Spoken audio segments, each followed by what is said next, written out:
Quick! Imagine this.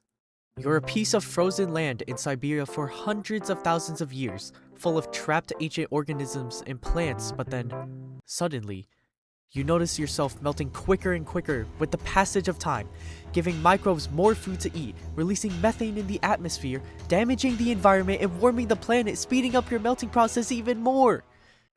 Congratulations, you just became the Batagayka crater in Siberia. And this process is called Permafrost thaw! Stage 1. Normal permafrost. First, we need to understand permafrost. Permafrost is any ground, soil, rock, or sediment that remains completely frozen below 0 degrees Celsius for at least 2 years in a row. It exists mostly in the Arctic, Antarctic, and high alpine regions. Underneath our feet, there is ancient organic matter that has been broken down by microbes over millions of years. However, in permafrost, the cold temperatures keep microbes dormant, and therefore the organic matter does not break down. Stage 2. Melting begins. Gradual climate change from human-based activities has caused the thaw of top layers of permafrost.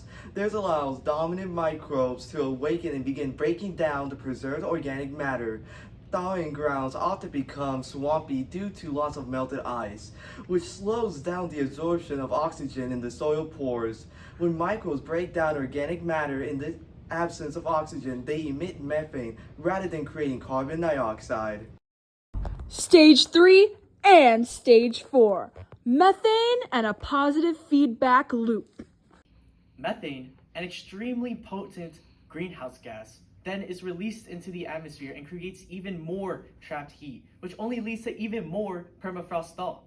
Therefore, a positive feedback loop is created that causes an endless release of methane and a continuously worsened state of climate change.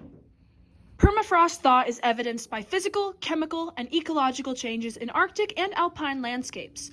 Common signs include ground subsidence, rusting rivers, and drained lakes. Additionally, methane levels have skyrocketed over the last 200 years. The combination of increasingly worsened environmental conditions in cold regions as well as rising methane levels strongly implies that this positive feedback loop is very present and getting worse as the years go on. Overall, this abiotic phenomenon is severely harming Earth. And it'll only continue to worsen unless we step in. Despite the fact that this is an abiotic process, it is important to recognize that it is human activities that caused all this. We pushed down the first domino in this domino effect of worsening climate change. Remember that any sort of energy conservation efforts you can do will help slow this negative phenomenon. We must withdraw the permafrost thaw!